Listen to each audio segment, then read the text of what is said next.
Yeah, the guild happens.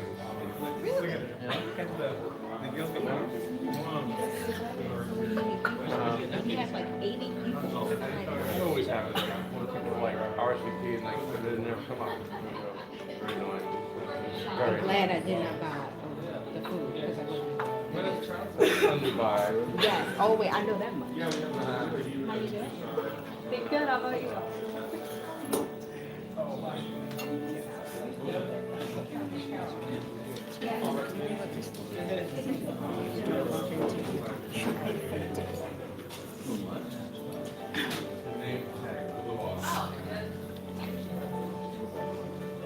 Unless you have a tissue. No, they have a napkin.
And I had some other things that, I was kind of ready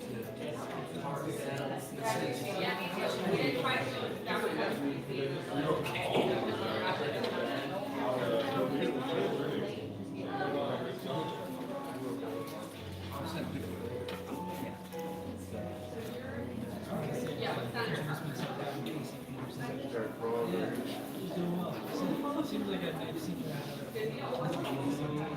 Steve Alexandria. Oh, okay. Maybe I saw you at Alexandria. Sitting itself? Yeah. Yeah, oh, okay. You Okay. good with the Facebook? You also can't, you also out. I'm live streaming on YouTube right now. Oh, are you? On your channel? On your channel. How? Did you have to have 100? You do have to have 100. I can record it. Oh, I can record it and then immediately put it got to it. the page. Okay, It's live shot now. gotcha. When it's done, I just hit done and then hit post. And it's on. Okay. So when do we start? Now.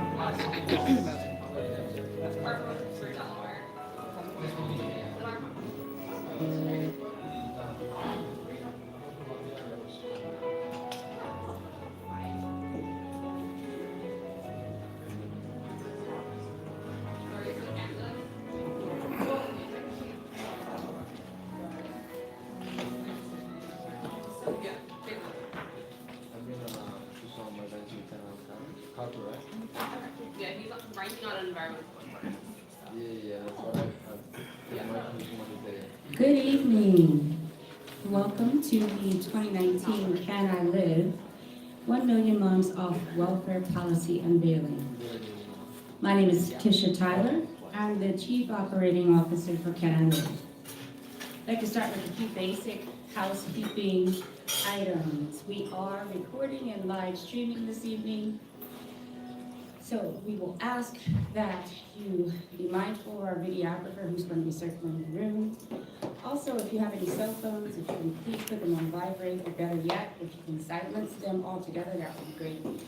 So throughout the course of, for our online friends, throughout the course of the event, we will be referencing the agenda as well as the policy brief, which you can find on our website at canilive.org. Wi-Fi is available. All you need to do is log in, just open up your Wi-Fi or your wireless device, and you can click on CVC guest. No password is required. CVC guest. So there are a number of people that we'd like to thank this evening. First, we'd like to say thank you to Representative Don Byers for sponsoring the room for us this evening and making this event possible. Office of Representative Eleanor Holmes Norton for providing guidance and support. The National Low Income Housing Coalition for their technical support and guidance on the policy agenda. Very special thank you to our partners who are present today, either in person or online. That includes Gil Berry from Gil Berry and Associates, Courtney Stewart from the National Reentry Network, as well as Karen Alford and Kay DeBoe, both from the National Black Chamber of Commerce. I'd like to say thank you to our board members of Can I Live, Ms. Moira Washington, our treasurer, Initial Miller, our community engagement specialist. Other board members include Charles Griffin, our vice president, Valerie Bouchard, Rebecca Hightower, and Willie Anderson. Very special thank you to Wendy Griffin for all of her financial support, not just for this event, but for every event that we have at Can I Live. We will adhere to the agenda from this point, which all of you should have at your tables, so please refer to those. Again, if you are joining us online and you want to access the agenda or the policy brief, please go to the website at canilive.org. At the conclusion of my remarks, we'll hear from Reverend Dean Nelson from the Frederick Douglass Institute for prayer. Following Mr. Nelson, or Reverend Nelson, we'll have Ms. Denise Hall. She will delight us with an original Can I Live monologue. And then you'll hear from Raquel Williams-Jones, President and CEO of Can I Live. Once again, I'd like to thank all of you for coming. Reverend Nelson.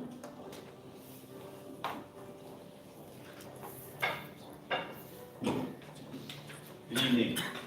Good evening. Let's pray. Father in heaven, we thank you so very much for the opportunity to gather this evening to explore what policy implications on how we might be able to move people from a place of dependency to a place of self-sufficiency. God, I'm reminded of the word that says that the Son of Man came, Lord, not to be served, but to serve.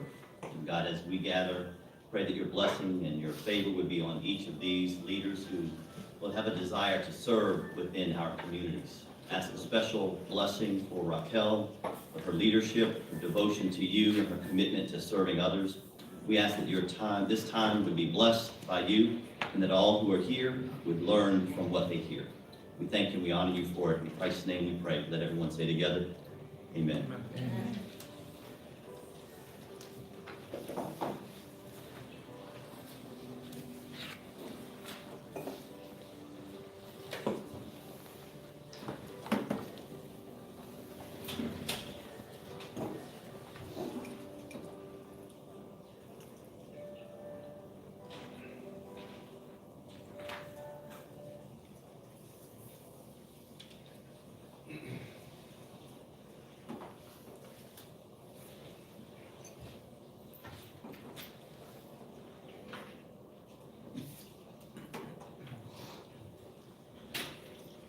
God, I am so tired of this.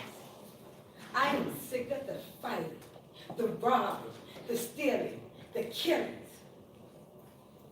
Can't you help us and protect us and save our nation? We don't deserve to live like this. We're angry, we're frustrated, and we're oppressed. We can't live like this. I've got to get my family out of here. Can I live? Can we live, Lord?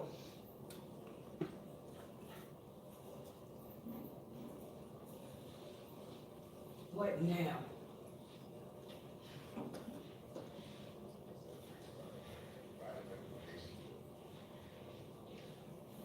Just then, Lyndon B. Johnson signed an executive order establishing the Criminal Commission to investigate the causes of the 1967 crimes by the recommendation of the Well, Lord, you work fast with that one. Yeah.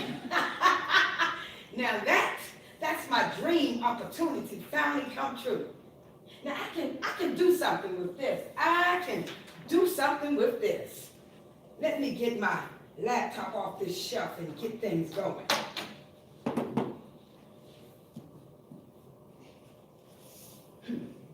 Denise contractors off to the race.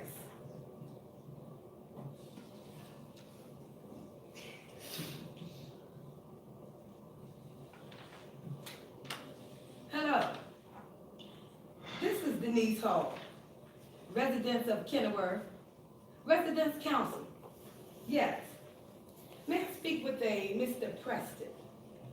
Mr. Preston, this is Denise Hall.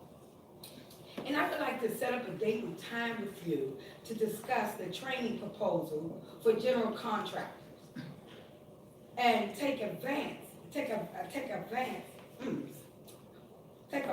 of the Section 3 economic opportunity.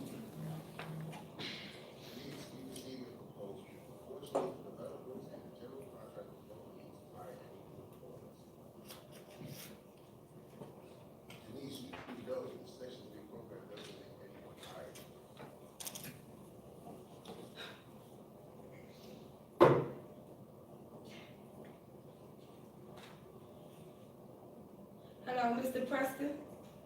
I was hoping that you could give me some assistance in requiring my own business license and becoming a licensed general contractor. That is under Section 3, isn't it?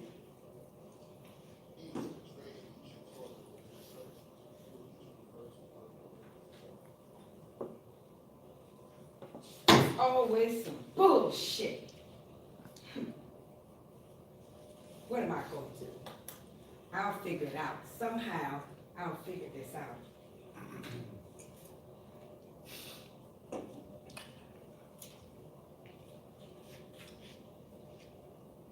Hello? Hey, yes, I accept. How you doing, son? Well, I'm fine. Well, your sister, she's in the hospital. She just gave birth. Yes, I'm a grandmother for the 4th time. How can I help you? Well, I've been doing my best. I really don't think I can send anything this month. The business I did, it didn't pan out as I thought it would. And I'm so damn mad that you're locked up over a robbery charge. Not to mention, your brother's birthday is this Friday, and I have to put flowers down on his grave to let him know that he still lives in me. And I won't forget, and we can't forget. Yes, I know what that means. You have to go. I can't promise you anything, but I'll try. I love you, son. Stay strong, son. Stay strong.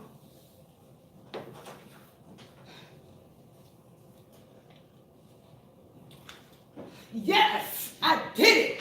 Can't nothing stop me now. Can't nothing stop me.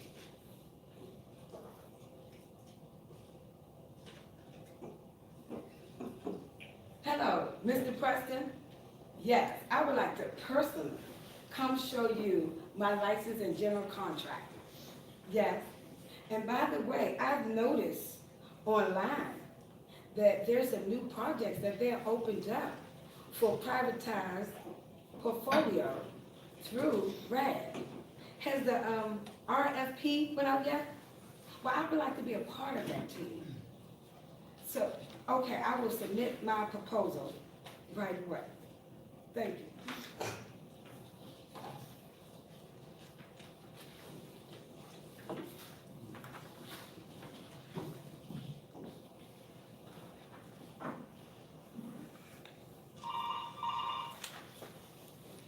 Hello, general contractor, Denise Hall here. Oh, you received my proposal. Oh, that's great. Do I have construction training? No, but I do have a tax number and I do have a business license. No, I don't have construction training. Is it possible that you can give me some experience? But that's all I've been asking for. Oh, good. Okay. And how much will you be paying? Nothing. Internship? Oh, I see. And how much is the insurance going to cost? $10 million? And bonding? I don't know. I'll figure it out. I'll figure it out. Thank you. God, where would I obtain money to pay for insurance and bonding? God, why is it always something? I went to school. I got my bachelor's degree in construction marketing. I learned project planning, site zones, and construction methods. I took the hardest exam ever, and I graduated from the top of my class. All for what? Who am I kidding? Don't I deserve to live a decent life? Don't I deserve to live in a happy neighborhood? I've lost 2 sons, one to the street, one to the system. I have a daughter with 4 kids that have a low life as a husband, and they all look to me for help. God, don't we deserve to live in a better home, in a better neighborhood? Can I live? Can we live? God damn, can we live?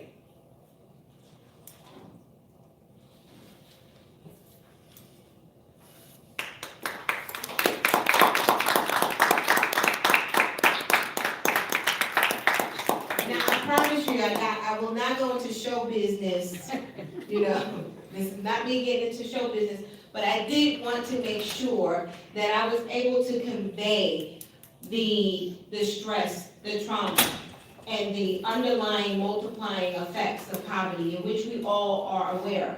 Now, interestingly enough, the room does not look like it should look, meaning those that are most adversely affected by this issue really should be here. But hopefully they're on Facebook, online, watching this. But I did want to say thank you to all of you guys who've come out representing Texas and Florida.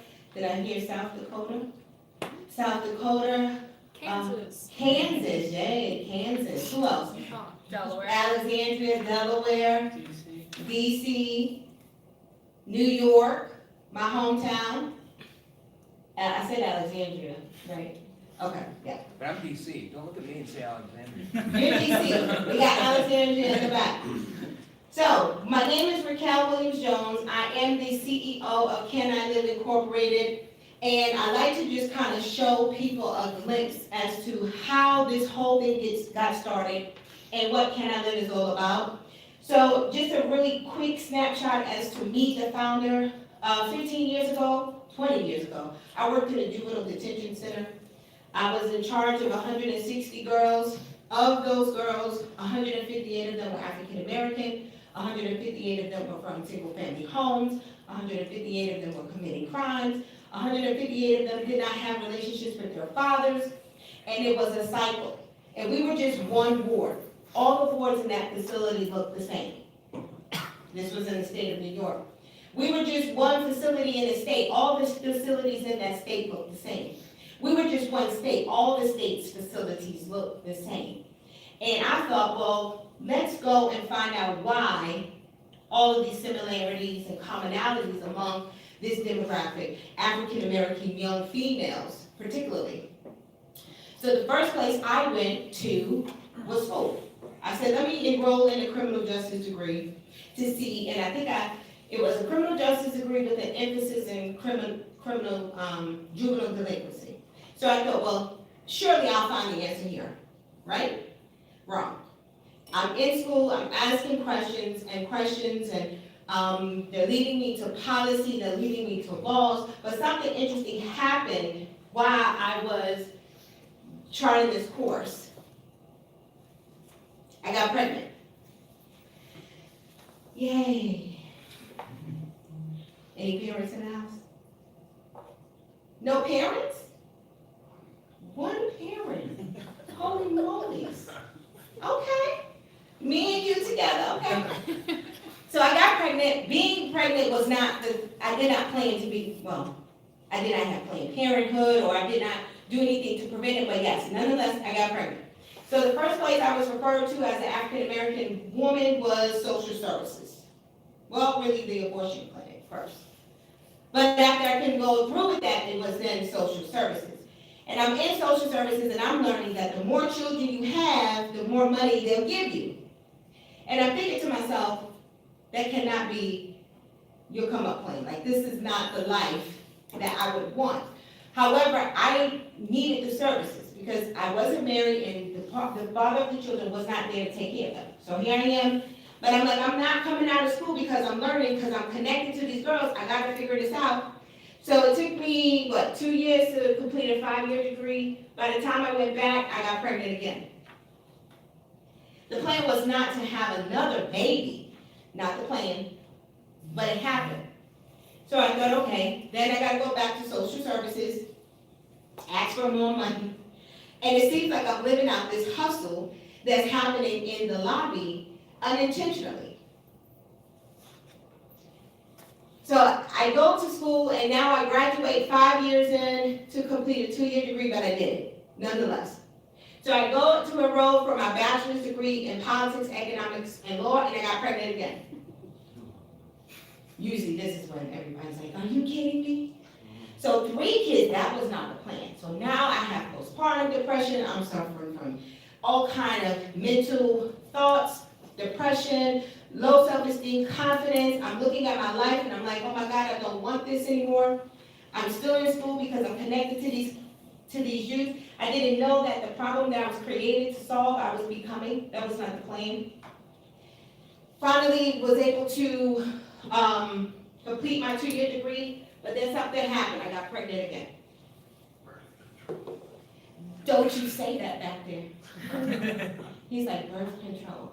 Obviously, I didn't hear about birth control at this moment. However, guess what? 4 kids.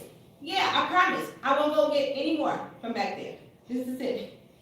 So here it is, 4 kids. Now I'm really depressed.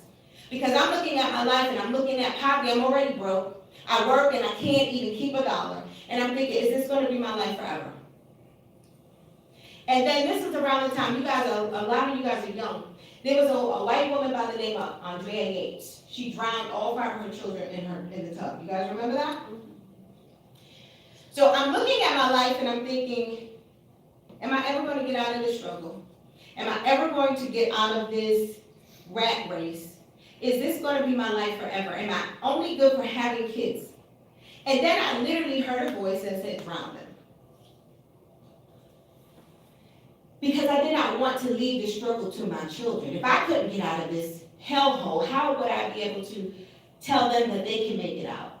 And so as I prepared the water and the towels, because I'm going to drown my children, I literally had to fast forward to see if in fact I was going to be able to get out of this myself. And I couldn't. I saw myself rotting away in the jail cell, and I was not there. So I said, I'm going to kill myself. So I went and got a razor because I'm going to slit my wrist.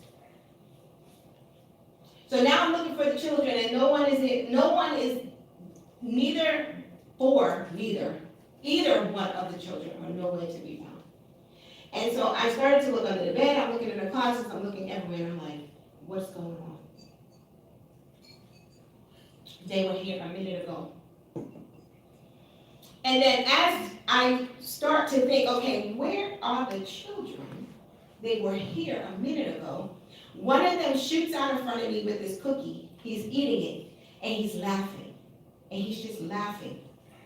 And the more I looked at him, the more he began to laugh, and he just began to laugh harder and harder and harder. And I looked at him and I said, son, you don't even know that this is our last day on this earth. Why are you laughing? But there was something so pure, something so innocent, something so full of joy, something full of hope, something he could see into a tomorrow that I could not see in that day. And it was something that was so innocent that it literally shook me out of whatever dark place that was in that moment. And I remember falling to the floor and I prayed one prayer. I said, Lord, if you get me out of this in my right mind, I promise I'll come back and I'll help others just like me. Because I knew that there were more women out there that wanted to get out of here, that was working, but that couldn't get out. I knew that if I just got out of this in my right mind, I would come back and I would help others. And just like that, I got up, I turned the TV off, and I became super organized, creating all these systems. I mean, I'm doing laundry, I'm doing meals, I'm doing bottles, I'm doing everything on Sunday, and the rest of my week is a breeze. Fast forward, I finally get my master's in public administration. I got a master's in education technology. I went and studied for my PhD in public policy. I was determined to have a degree for every child that I had. Because I was learning something that in the school system, the school was my underground railroad for me. It was my way to freedom. And more importantly, it was the only source of revenue that I can touch that social services could not touch. So when I went to financial aid and I would get my TAP, my Pell, my student loans, my scholarships, social services could not touch that money. And so we know that whenever you get money and you're on social services, you have like 10 days to report that income. And as soon as you report that income, all of your benefits pretty much are decreased. And I made a decision early on that I was not going to lie, cheat, and steal just to be a part of the system. That God was big enough for me, He would provide for me. And if it was meant for me to have it, I would have to tell the truth. So I called the caseworker and said, hey, I got this $7,000 refund check. And she's like, no, we can't count it. And I said, really? You can't count the money? And they said, no. So as soon as I learned that they could not count the refunds, I said, I'm never coming out. I was a professional student for 12 years. That's how I wound up getting all of those degrees.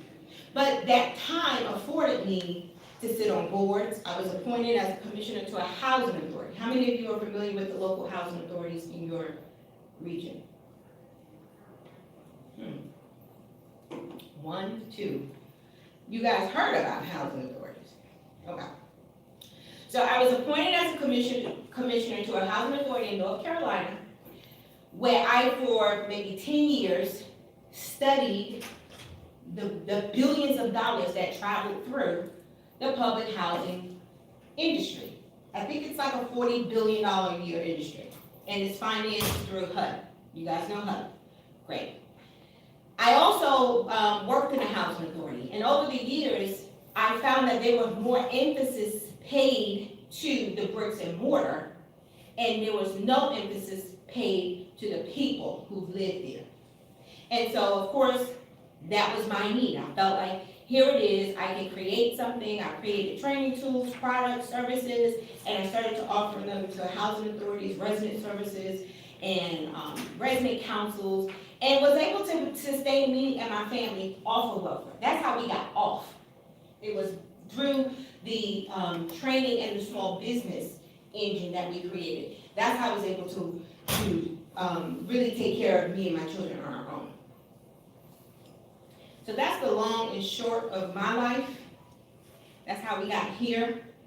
So in 2015, the 1 Million Moms of Welfare was an initiative birth. I said, you know, I want to move 1 million moms to self-sufficiency. And I was talking to my friend, she was like, that's just too long, just get them off welfare. And I was like, you know, it just was catchy. So I said, okay, let's get them off welfare. Lo and behold, the 1 Million Moms of Welfare was created. Now, how many people know that you cannot move 1 million moms off the welfare system without addressing the needs of fathers? Okay? 1. How many of you know that, and maybe you don't know, how many of you know that we spend almost $1 trillion a year fighting poverty? That number is about $1 trillion per year. Are you guys familiar? That was a report given by the Cato Institute. With all the social service benefits, the entitlement programs from Medicaid to, and let's make it clear, welfare is just not a black person's program. It's not a poor program. There are entitlements that are also given to wealthy Americans. In fact, the entitlements that are given to wealthy Americans aid in the prosperity versus the entitlements that's given to poor Americans keep them poor with the restrictions.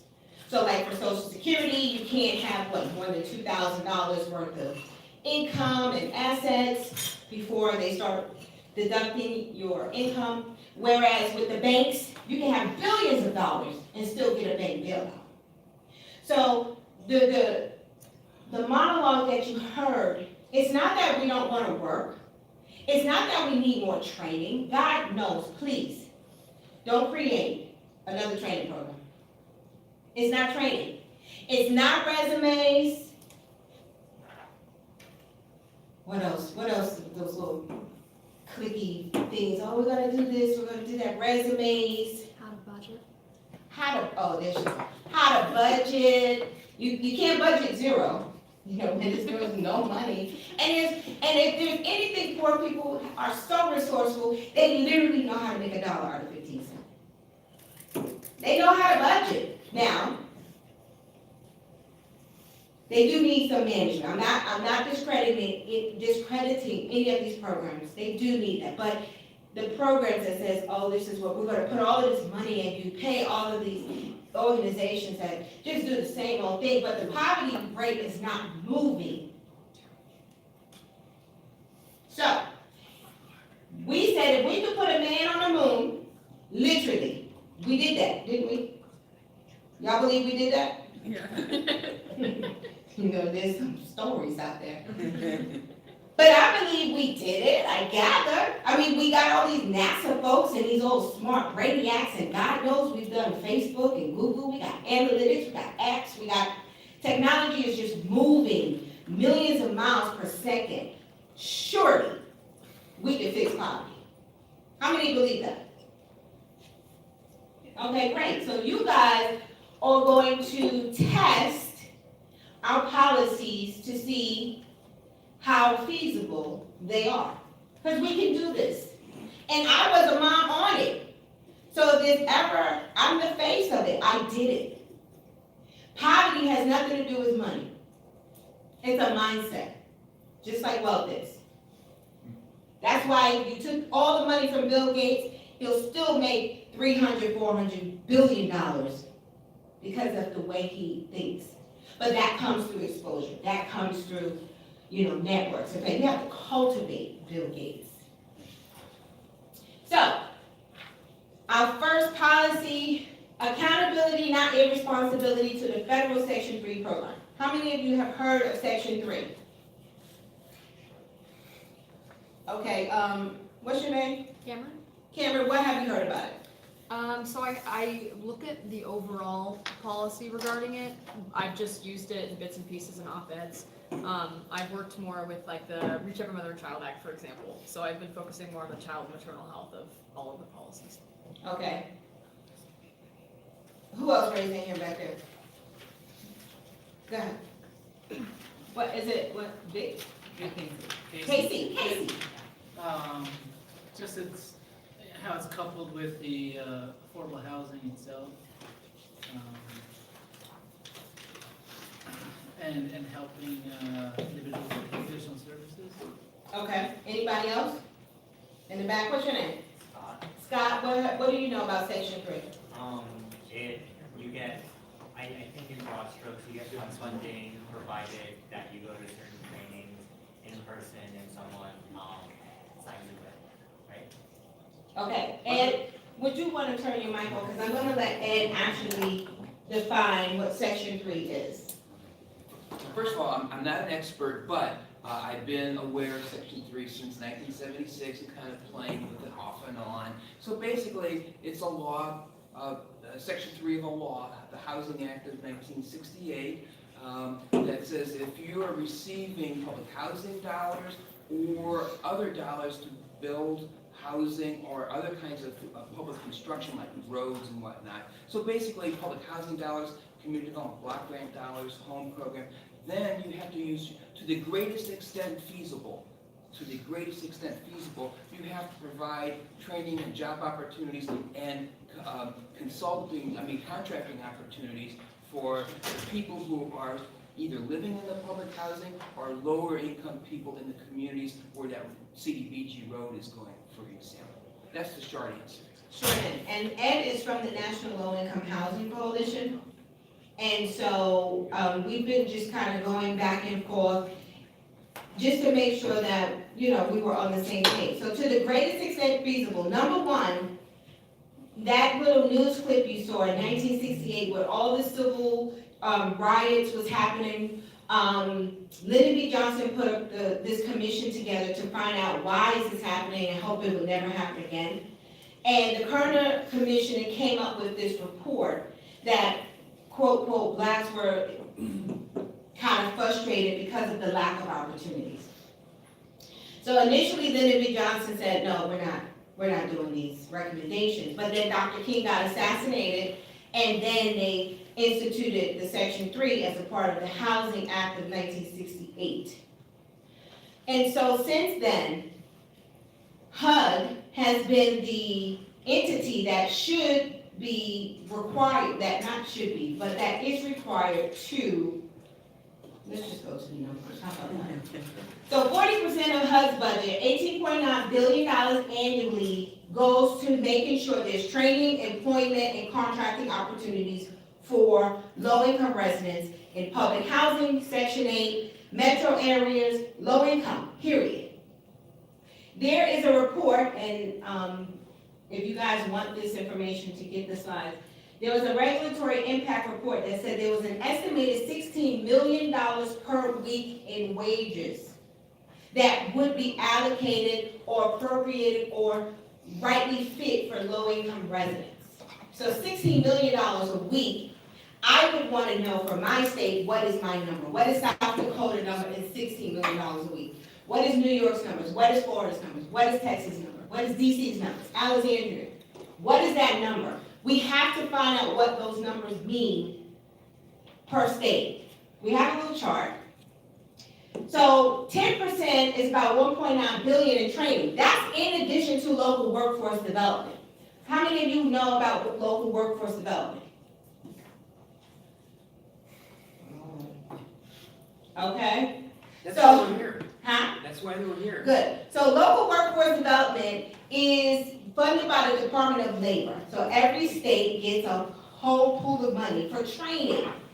Now, once you're trained, you still need access to the opportunities. There are many families right now that are trained that still can't get access to the opportunity. Employment is about $5.6 billion that HUD's budget is triggering. $5.6 billion in employment. Contracting, $567 million. There's an estimated 1,400 jobs for Section 3 residents. This was as per this regulatory impact analyst report created by HUD. $172 million in contracts annually if increased oversight was actually done. So there are multiplier effects, economics and such as transportation, childcare. How many people know that if you make money, then you can pay for the things that you need and won't need a system to actually do it for you? So then I started to think, well, do we really have poverty? Is this really poverty? This might not be poverty.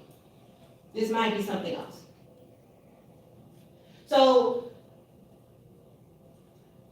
HUD put a report, the Office of Fair Housing and Equal Opportunity is the department within HUD that monitors Section 3. And when you read these reports, I just want you to be clear to make sure that you're not reading and thinking, oh, we're good. The highlighted part says in fiscal year 2016 that there was over $1 billion in contracts awarded to Section 3 qualifying businesses, with over 40,000 local residents hired or participating in training programs. Now, if I read that, I would think, oh wow, $1 billion in contracting? That sounds good. But what is the operative word here? And what's the operative word in that sentence? Qualified. Qualifying businesses, Section 3 qualifying businesses. How many of you know what a Section 3 business is? Ed, can you tell me what a Section 3 business concern or business is? It's been a minute since I've actually read the regulations. It's defined in the regulations, but there are like 3, as I recall. That is, at least half of the owners are people who are Section 3 qualified individuals. Or, and if you can't do that, then a business could hire about 25% of its people that it's contracting with who would be qualified Section 3 resident. And a qualified Section 3 resident is either a public housing resident or a person that lives in another public housing development or in the metropolitan area whose income is less than 80% of the area median income, which I think is too high and too broad a reach. But that's the definition. And there's a third subsection that I don't recall that because It says if they provide evidence is required of a commitment to subcontract anything in excess of 25% of the dollar amount of all subcontracts. So if you're just a business that's saying, yes, we'll contract with low-income residents, yes, we'll hire low-income residents, then you qualify for the Section 3 business concern. So there again, 1.3 billion in contracts, 19,000 new hires, but guess what? We don't know what those new hires are making. They could be making minimum wage. And we know that if you're a low-income resident in a local jurisdiction, you're going to be probably getting some other type of entitlement, whether it's food stamps, Medicaid, or something. 19,000 new hires being paid possibly minimum wage. Hopefully, if they're part of the Section 3, Davis-Bacon applies and they have to be paid what the Davis-Bacon, the federal rate states if they're working on a federal project and it's classified as one of those federal titles. I don't study this, but that number, 19,400, sounds awfully damn high to me. I would not go to the bank with that. And there's another problem, the regulations, and we've been operating off of interim regulations since 1994. The interim regulations say that you have to do best efforts to have 30% of your new hires who are Section 3 eligible people. But a lot of legal service attorneys who I've worked with over many decades actually find that a lot of times a contractor will hire a new hire and then quickly fire them so that they can at least say, okay, ka-ching, I got one down. Now get out of the way. Yeah. So that's a problem. Definitely. And no one is tracking that. You don't know, there's no numbers really out there. That's why he said I would not take that to the bank. This is a HUD report. So cities and PHAs have to file a form 60002 that would show that. Correct. So if I were you, well, your staff, you're not advocates, but if I was an advocate, I'd want to get that form 6002, look at it, and check it out. Does this make sense? Is this inflated? Or maybe your PHA or your city gets an attaboy. Now, I have looked up some 60,002s. I have to forward you the information, I promise you. I've been told that I was poking the bear. When I poll and ask for this information, I'm poking the bear, and I'm like, what bear? And I've been told this by general attorneys of states, I will not say any states today, but I've pulled some of the FOIAs for those states, that some of the states in this room, and it's zero. Meaning not one training, not $1. Not $1 went to train someone. Not $1 went to employ someone. Not $1 went to contracting, not one. And this is across the board in every state. CDBG funds, a lot of our states get CDBG funds. These funds also trigger Section 3. And these funds also should, the municipalities should be the same regulation. So there needs to be a mass training into ensuring that we're all on the same page, but the cities and the local municipalities, those that receive CDBG funding, HUD funding, PHAs, for some reason, this just is, it's like the Wizard of Oz. It's just like this mystery. In 2009, when the Obama administration came in, they recognized that PHAs and cities were not complying with the requirements to submit that Form 60002, and they said, we're going to really put it to you. And they said that there started to be some better compliance, but not 100% compliance. And so, again, that number seems awfully high. I'm really suspicious. So this is what contracting does look like by state based off of the Fair Housing report from HUD. Let's see. So 0 to 10 million, we're here. So if you guys see your state, let's see, Texas is the largest, is the only largest. So woohoo for Texas. Now I would like to know, now I've been to Texas, and I would like to know, what does that mean for low-income residents? Literally. Like, I know we have businesses. My business qualifies as a Section 3 business concern. And so if I was to go down to Texas and open shop, does that mean I'm gonna get a contract? Not necessarily, because it does depend on what type of contract. So if you guys are familiar, have you guys heard about RAD? Rental Assistance Demonstration. So you do know public housing is falling apart. You know that much? You heard about that? Yeah. And it's deplorable conditions. So RAD came to neutralize the playing field. It allows the housing authorities to pretty much take debt out on their equity and obtain financing from the bank. And so now through this privatization model, which is working, actually more than $4 billion have been generated in construction just off of RAD alone. So somebody somewhere is making some money, and I would like some. I know my members, we would like some, right? No, we would like to know, hey, if it's just, you know, we're past the point where we need to just be putting cones in the street and waving a sign. Surely there should be some training opportunities to make sure that year one, okay, there's nobody fit for these positions, but this is a 10-year contract or a 10-year development deal. Let's make sure that we're training them in year 2, 3. In fact, if you know you're going RAD, your training plan should already look like getting your residents trained to actualize some of these opportunities. That's not happening. Can I add a word about RAD? One of the bad things about RAD, particularly as it relates to Section 3, is once public housing development is converted from public housing to either project-based vouchers or project-based rental assistance, Section 3 no longer applies. So all of these people who are working at a public housing authority, cutting the grass, painting the units when they turn over, fixing the plumbing, they no longer are subject to the RAD obligations under the new quasi-private ownership. So in the long run, we're losing Section 3 opportunities. Absolutely. And keep in mind, this rental assistance demonstration was supposed to start at only 60,000 units to demonstrate that it's working. Well, it's bringing in tons of money, but there's a lot of suggestion that the residents are having problems.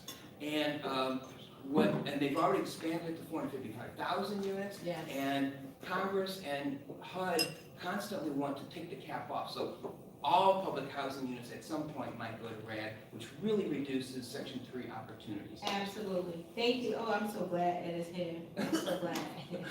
So, There were supposed to be 3 other people here. yeah, So HUD was we're actually invited. You winging it see their here. name on that, agenda, and then this morning, everybody's like, I can't. I scared them away. But he's right, so as we see, at this portfolio changing over, so we have a window of opportunity. That's really all this is a window of opportunity to make sure that, justice, equality is done, and that those that are not entitled, but those that are qualified to compete, that they're actually getting access to the contracts. That's important.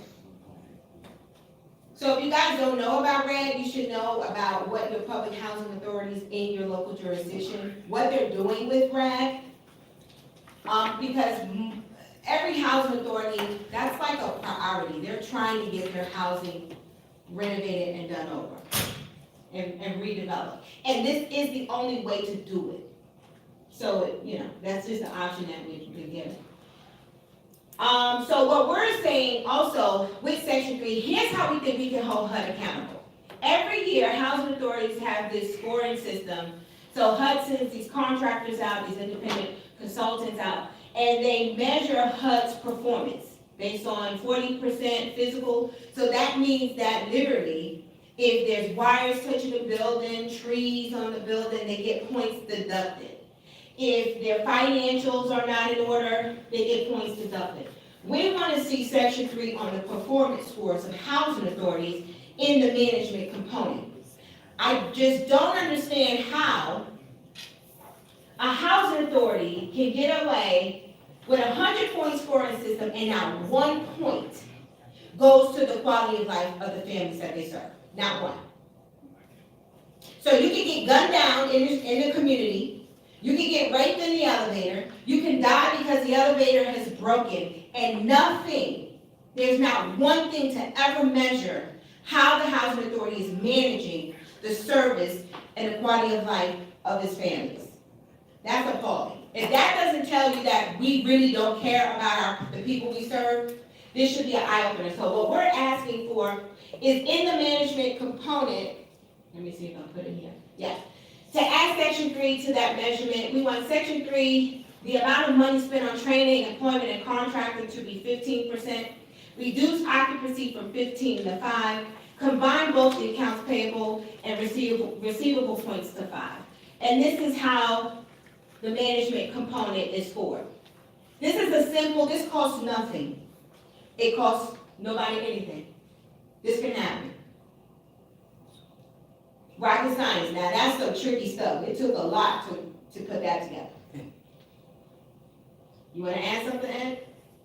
Well, no, one of the other things that I think is you may be getting to this, but to also demonstrate the lack of concern for residents, a part of that whole FAS system, there also used to be a resident assessment component to Absolutely. it. And in 2007, HUD got rid of it, Yes. despite a lot of residents, and me included, saying you got to put it back in and make it better. Yes, so resident satisfaction used to be an indicator on the FAS score, but they took it out.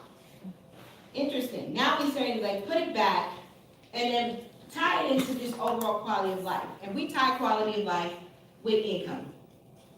The more money you make, the better quality of life you have. Maybe. Okay, policy number 2. Create a step-up housing, 1 million miles program demonstration to protect affordable housing and reduce dependency. How many of you ever heard of step-up housing? So there's over 3,000 housing authorities in the United States. If we were to create a step-up housing, now housing, I'll go to this slide, because currently what happens right now in our housing portfolio, families move in with or without a voucher, families move in with or without income. Their income is then calculated. Some families can pay 0 rent forever. For as long as they comply with the lease, they will pay zero rent.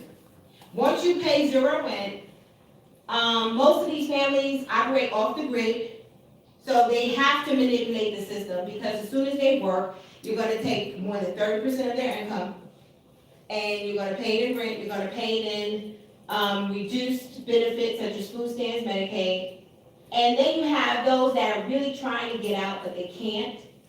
And so the programs and systems are just not aligned. And so you kind of create this, like this holding pen, this hotspot, this holding pen of residents that looks like they're just idle and not really moving. Step-up housing will strategically utilize our current housing portfolio. And that looks like incentivizing families to work as they matriculate to the next level of housing. You can use public housing as its current state, as our, like what we call no frills housing, as our current housing. Then you can move that family into a project-based housing where the subsidy is on the unit. It still protects them in the affordability rate. Then we will then use, the Section 8 voucher strategically. Right now, the Section 8 voucher is like the Housing American Express card. That's why the waiting lists are 20,000 deep. That's why that's why the lists are always closed. We need to take our housing stock and we need to recycle it. Meaning, don't just move a family in there forever in a day. There should be some parts of our portfolio that we strategically use to create a recyclement of self-sufficiency by moving them forward, and then giving that family the Section 8 voucher to take it to use towards home ownership. How many of you guys know that you can actually purchase a home with the voucher? The voucher can be used for home ownership, a huge, huge wealth building tool. We have the right tools, we're just not using them the right way. As far as moving families, like from the different types of homes to eventually home ownership, this may be off topic a bit, but how does that interact with families that have school-aged children if they want to stay in the same school district? Well, this type of housing would be in a housing authority, meaning they would use some parts of their housing stock. Oh, okay. So it's not like you're moving them across the United States or in the different areas. It's in that same area. So if we were using Alexandria Housing, where are you from, Texas? Yeah. Texas. So let's say we have the Kinney Housing Authority. They're awesome, by the way. So the Kinney Housing Authority has a public housing portfolio. We would just take certain sites and use the step-up housing model strategically. So it's a funding formula. And you would just apply the funding formula separate, and their vouchers would be strategically saved for the families that are matriculating through the program. Thank you.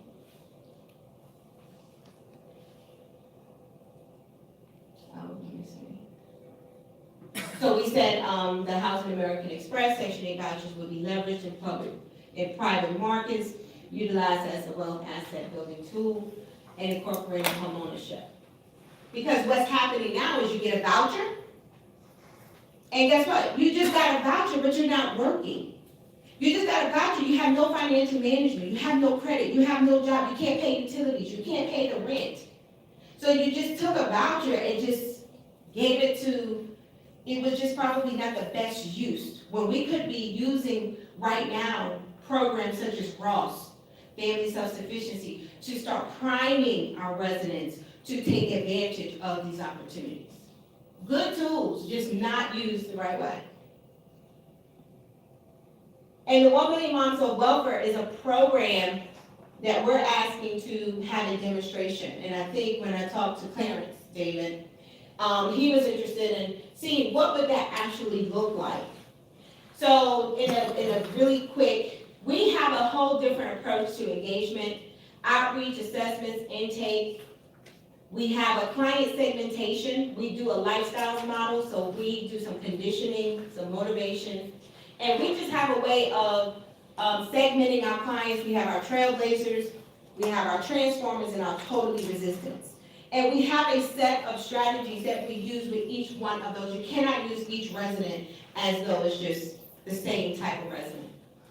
with the same type of needs. Entrepreneurship, education, employment, we use peer-to-peer learning through cohorts, systems navigation. As you guys know and sit here as policy staffers,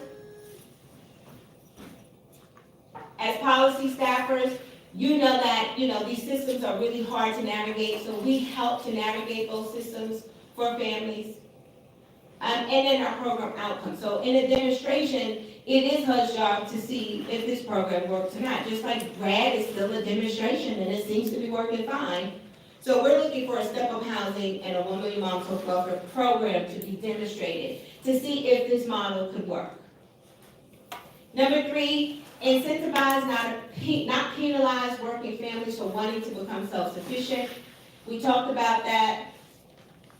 The welfare cliff, we said we spent $1 trillion fighting poverty and fail. Families who return to work, benefits are immediately reduced and are eliminated. So as soon as she works, all of her food stamps, Medicaid, all of those things are gonna get cut. She gets paid more money to sit home and do nothing than she would when she works.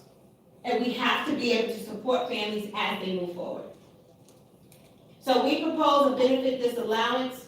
The first year, if she returns to work, just like housing does this, housing is called EID, Earned Income Disallowance. They don't count your income for a year. We're proposing the same thing with benefits. Once the family returns back to work, 100% benefits they still get for the first year. 50% of the benefits they receive second year. We just cut you by 50. That's it. Third year, you should be totally free from the need of benefits. But then you've been able to, over the last 3 years, grow yourself from the need to depend on the government subsidies. Incremental reductions grows families out of poverty. Policy number 4, educate non-incarcerated fathers for failure to pay child support. This is really big for us because there's a report called the Welfare Indicators. It was the 13th report to Congress from Health and Human Services. And they can predict how long a family stays on welfare by the amount of child support that family receives. Well, if the fathers are not able to pay child support, we say educate, not incarcerate. Once you put them in jail, then their chances of being able to earn a living becomes greater, and you just exacerbated the whole entire issue. Now they can't get a job. It's hard for them to get a job. Their licenses they can't work. It's just perpetuating poverty, and our policies are doing that. And so here's just some stats. 43% of women that were never married, 43% of them, that was the poverty rate for women that were never married.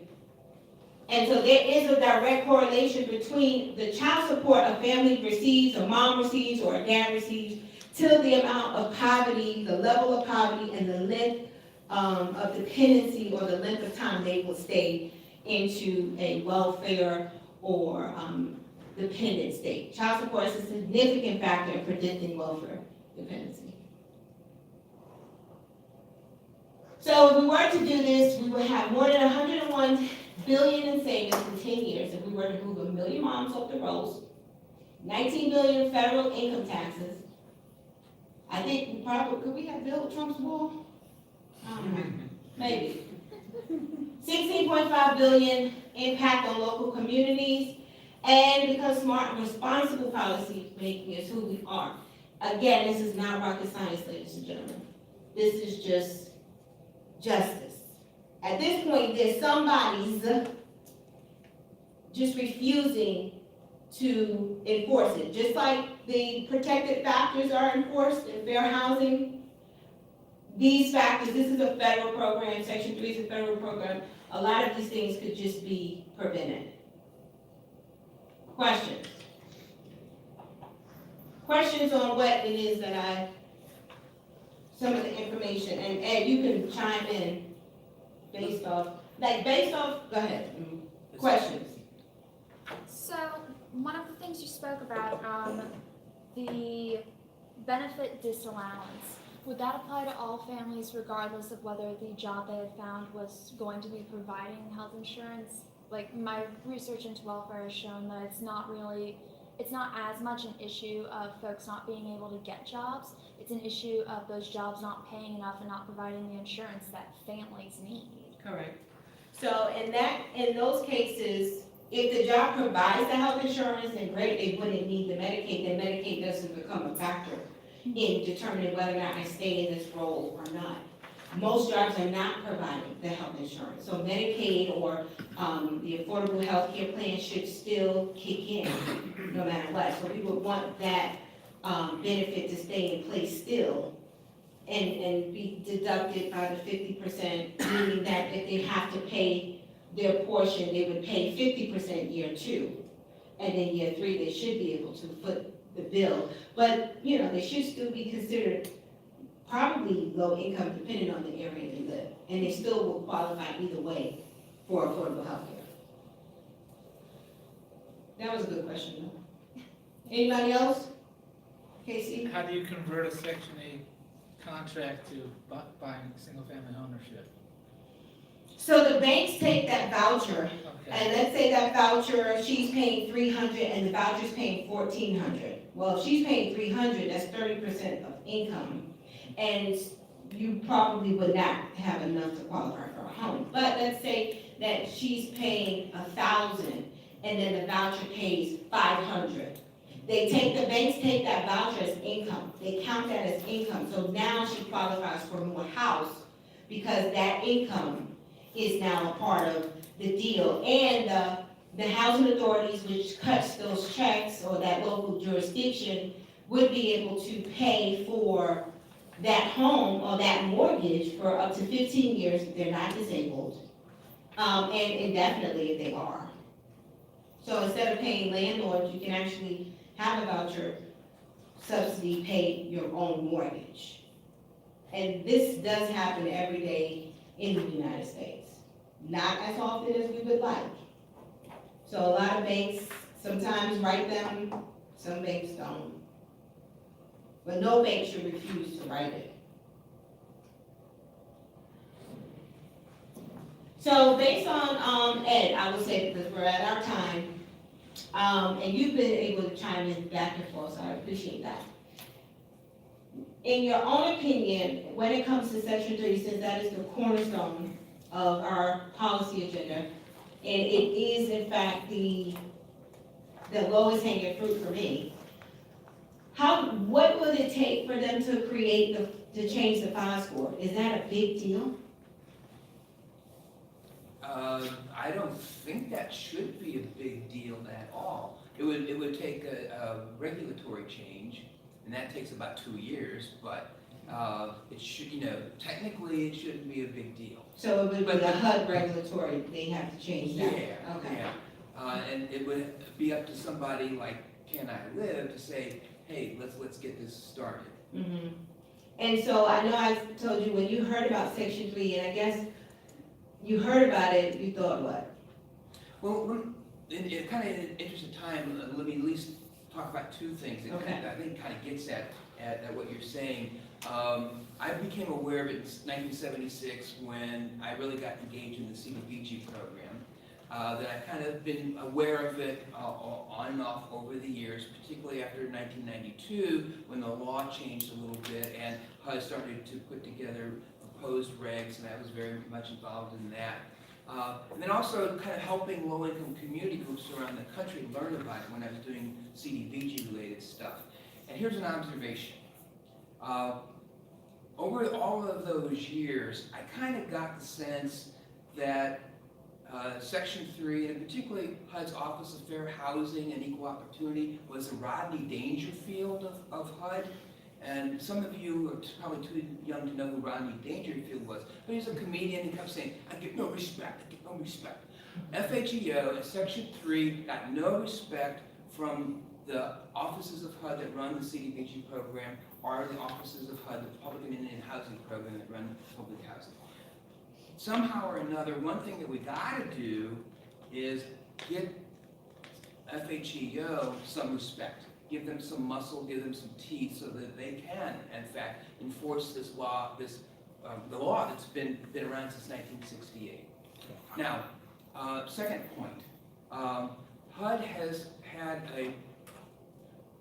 in the Obama administration, the two HUD staff at HUD headquarters are really good. Unfortunately, they're no longer there. They reached out to a lot of advocates, including us and mostly legal services attorneys, and said, how do we fix this? And they spent hours and hours and hours on the phone with us getting input, just input. And then they proposed changes to the interim regulations. And damn, they were pretty good. Not perfect, but you know, it's HUD, they can't be perfect. It was pretty good. Unfortunately, those proposed rules languished over the Office of Management and Budget, specifically with the Office of Information and Regulatory Affairs, or IRA, for those of you in the know. And then we have a change of administrations. The Trump administration's tanked those, tossed them out, and now they have new proposed rules that have cleared OIRA. They've been there almost 30 days. In fact, I thought we'd have them by now. Right. But you all should be on the lookout for proposed regulations coming out of the current administration. Two things about that. One is in the fall regulatory agenda for HUD, they said if you've got questions, the contact people for this new proposed rule are one person from the Office of Community Planning and Development and one person from RECAP. That's the RAD person. Now, remember I said FHEO got no respect? Well, there's nobody to contact at FHEO on this. That scares the hell out of me. On the other hand, the two people that they give contacts to, I've known for, well, the one person I've known for decades, and that person's a straight shooter and a decent individual, and that gives me some hope. The person running RAD, and I have some disagreements with him. RAD is not as perfect as you might think, but he's a decent person as well. So hopefully that bodes well. And there's also a clue in that fall federal regulatory agenda. It says that the whole concept of new hires is a problematic thing, and we're going to fix that. And they're probably going to go to hours worked, which is kind of where advocates wanted it to go. So maybe, and I'm not known for being an optimist, but maybe this will be okay. Stay tuned. And once it comes out, I'll be writing about it. Check our National Housing Coalition's memo to members, and you'll see what my opinion is. And we'll definitely post that information as well. Any other questions? Thank you, Ed, for that. So we want to thank you guys for being able to join us today. I thank you guys. I know Kansas for sure. Are you Kansas? I'm Delaware. Where's Kansas? She had to step out. Oh, Cameron, okay, Kansas, yeah. So Canada, we do administer a Ross grant in the state of Kansas, so I would be really interested to talk to her. And if you got her information? I don't know where we are together. Oh, okay. So, thank you guys for, what is today? Is today Monday? Thank you guys for joining us on live stream. We know that this might have been some tedious information, but it's rocket science solutions. I promise you, you couldn't have thought this stuff yourself. This is like happening firsthand here. It was harder to find this room than to do that. I know, right? It's so hard. It was harder to find a room. I hope people are not still looking for us lost out there. But thank you very much for taking the time. We have some business cards, we have some literature for you. Our contact information is here. Should you have questions, should you want access to the presentations, we can definitely email that to you. We are putting the presentation on our website. So just stay tuned. We hope that Section 3 new rule is going to do something. If not, then something will be done. Something has to be done. Okay? Thank you guys so very much.